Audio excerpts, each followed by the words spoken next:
राधे राधे दोस्तों, यह पवित्र पुस्तक श्रीमद् भगवद गीता यथारूप है, जो भगवान श्री कृष्ण के श्री मुख से निकला हुआ उपदेश है, जिसे भगवान ने महोदय अर्जुन को कुरुक्षेत्र के मैदान में महाभारत के युद्ध स्थल पर सुनाया था।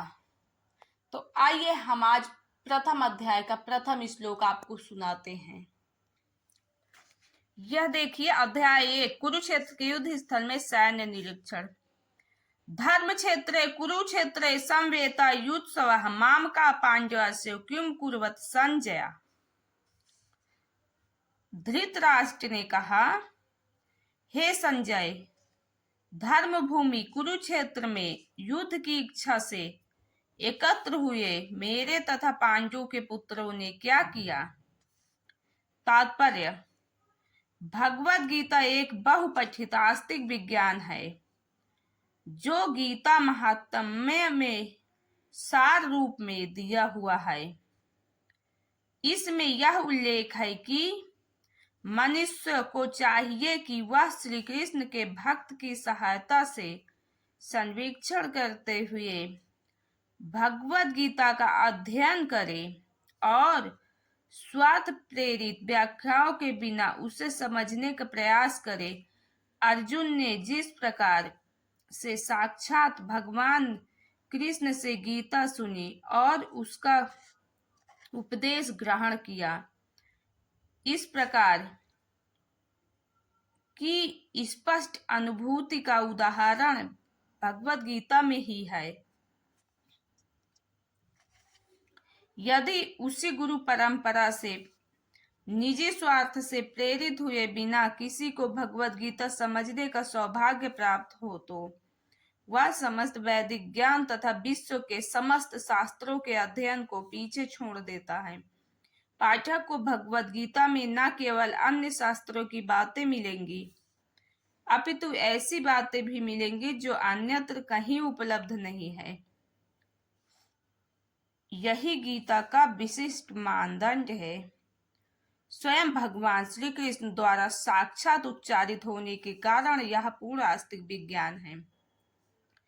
महाभारत में वर्णित धृतराष्ट्र तथा संजय की वार्ताएं इस महान दर्शन के मूल सिद्धांत का कार्य करती है।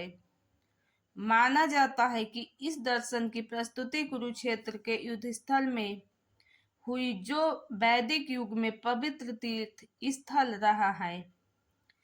इसका प्रवचन भगवान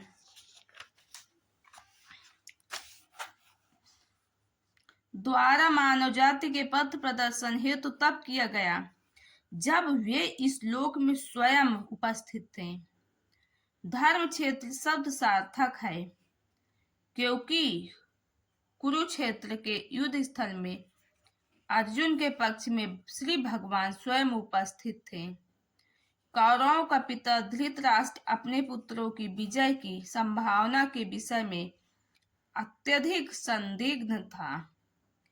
अतः इसी संदेह के कारण उसने अपने सचिव से पूछा। उन्होंने क्या किया? वह आश्वस्त था कि उसके पुत्र तथा उसके छोटे भाई पांडु के पुत्र कुरुक्षेत्र की युद्ध भूमि में निर्णयात्मक संग्राम के लिए एकत्र हुए हैं।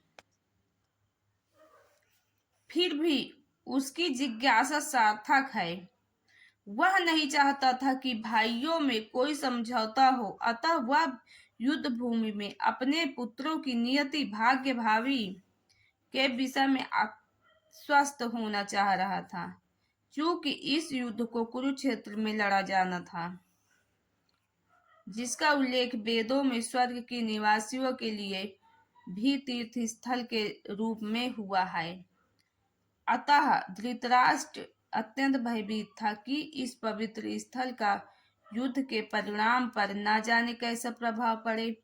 उसे भली भांति ज्ञान था कि उसका प्रभाव अर्जुन तथा पांडु के अन्य पुत्रों पर अत्यंत अनुकूल पड़ेगा, क्योंकि स्वभाव से ही वे सभी पुण्यात्मा थे। संजय श्री व्यास का शिष्य था, अतः उनकी कृपा से संजय धृतराष्ट्र के कक्ष में बैठे बैठे कुरुक्षेत्र के युद्ध स्थल का दर्शन कर रहा था। इसलिए धृतराष्ट्र ने उससे युद्ध स्थल की स्थिति के विषय में पूछा। पांडव तथा धृतराष्ट्र के पुत्र दोनों ही एक वंश से संबंधित हैं, किंतु यहाँ पर धृतराष्ट्र के वाक्य से उसके मनोभाव प्रकट होते हैं। उसने जानबूझकर अपने पुत्रों को कुरु कहा और पांडवों के पुत्रों को वंश के उत्तराधिकार से विलग कर दिया। इस तरह पांडवों के पुत्रों अर्थात अपने भतीजों के साथ धृतराष्ट्र की विशिष्ट मन स्थिति समझी जा सकती है। जिस प्रकार धान के खेत में से अवांछित पौधों को उखाड़ दिया जाता है, उसी प्रकार इस कथा के आरंभ से ही ऐसी आशा की जाती है कि जहाँ धर्म के पिता श्री कृष्ण उपस्थित हों, वहाँ कुरुक्षेत्र रूपी खेत में दुर्योधन आदि धृतराष्ट्र के पुत्र रूपी अवांछित पौधों को समूल नष्ट करके युधिष्ठिर आदि नितांत धार्मिक पुरुषों की स्थापना की जाएगी।